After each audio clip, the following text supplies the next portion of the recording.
Hi, my name is Kyle. I live in Alabama and I have a problem. A whole set of problems, actually. I'm headed to the bottom of the planet and I have no idea how to prepare. You see, I've won a contest put on by Ocean-Wide Expeditions to visit Antarctica, a remote, frozen continent located here, at the bottom of planet Earth. I leave in February 2017. Sounds simple enough, right? However, this isn't like a quick trip to the state next door, or even like, say, a journey from sea to shining sea. This is something completely different. And now for something completely different. A whole month on an ocean-going vessel with excursions to islands, ice shelves, and to the very shores of Antarctica itself. I am completely unprepared. And I'm not just going as a tourist. I'm going as a filmmaker too, which means I have a whole additional list of problems to figure out. Let me break this down. The trip itself is generously paid for through a now concluded contest put on by Ocean-Wide Expeditions. They're nice folks. However, I must cover incidental travel expenses, which includes airfare to and from port towns, hotels, food, ground-based transportation, national reciprocity fees, travel taxes, etc., etc. You know, the general headaches of international travel. Quick Googling shows that the best and probably most cost-effective way to get to the expedition's starting point, Bluff, New Zealand, is to leave from Los Angeles. I live in Birmingham. That means I'd have to fly or, since it's cheaper, drive to LA, which is fine. I like LA, I like driving. I could also fly out from Atlanta, but that might be more expensive and less fun than just driving to California. Funny how that works sometimes. The LA route might necessitate an overnight stay, which means additional hotel costs.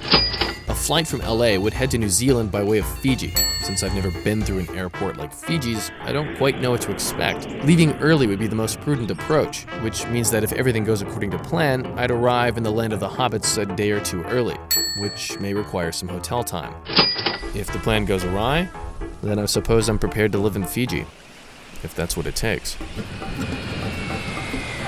The plane lands in Invercargill, New Zealand, some distance from the port in Bluff. Ground transportation will be required between the two towns. Also, this will certainly require a night in a hotel. How much are New Zealand hotels anyway? Hello? $240 a night. Okay, thank you. Then I get on the boat. However, the problems don't end there. Being on the boat itself requires some planning, but we'll get to that in just a moment. For now, let's just focus on traveling to and from the boat. After the expedition, the ship docks in Ushuaia, Argentina. Ushuaia. At the bottom of South America. I may or may not need to stay there overnight afterward.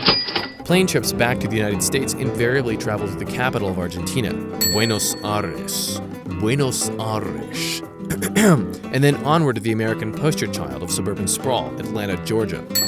From there, I'd grab a rental car and head back to the subtropical, palpitating financial and cultural heart of Alabama. Just kidding, Birmingham doesn't palpitate. Solving travel problems sounds like fun, right? Well, there's more. It turns out, like most of the situations in my life, I have no idea what to wear. Ocean-Wide is kind enough to lend me a pair of serious rubber boots, which will be very important. But what else will I need to bring in order to keep warm down there? A jacket? Extra socks? I'm gonna need a solution that covers 30 days worth of living on a ship in Antarctic waters. How specialized is the clothing I'll need to take? Does it need to be waterproof? Are there colors that clash with the colors of sea ice? These are important questions, people. The ship does have a laundry service, which I'll need to budget for. Then there's the matter of camera gear. I'm going down there to experience Antarctica, true, but importantly, I'm going to be getting as much footage as possible. Hey, I'm into cameras. It's what I do. All of the footage I collect will be released into the public domain, and I want it to be quality footage. So, what sort of cameras do I need? I shoot on Blackmagic cameras, and since I'm typically brand loyal, I'd like to stick with Blackmagic. However, the Antarctic environment must be tough on cameras, right? Do the cameras need special protections? Do I need to put one in a freezer to see what'll happen? Maybe another camera brand will be better at not becoming an ice cube. Whatever camera is chosen, it'll need a whole suite of support gear to go with it. Memory cards and hard drives for storage, external batteries, weather protections, sticks, etc. And then there's the matter of lenses. I'll need a small set of lenses to take with me. A lens solution that can quickly handle subjects near and far and not succumb to the Antarctic weather. So maybe I'll be testing some of these in the freezer too. Other problems include figuring out an audio solution, understanding the bare necessities versus the nice to haves, and of course, figuring out how to pay for all of this. So, as you can see, there's a ton to figure out, both in terms of gear and logistics. Some of it will be easy, some of it will undoubtedly be difficult. Despite the possible difficulty, we'll explore all of those topics here, in this space. If you know what you're talking about and you'd like to make some suggestions, then please feel free to leave a comment in the subspace below, and I'll definitely check it out. Either way, you should stick around and see how all of this ends up. I'll see you next week.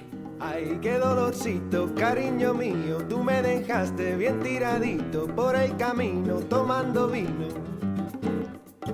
Ay, qué dolorcito, cariño mío, tú me dejaste bien tiradito por el camino tomando vino.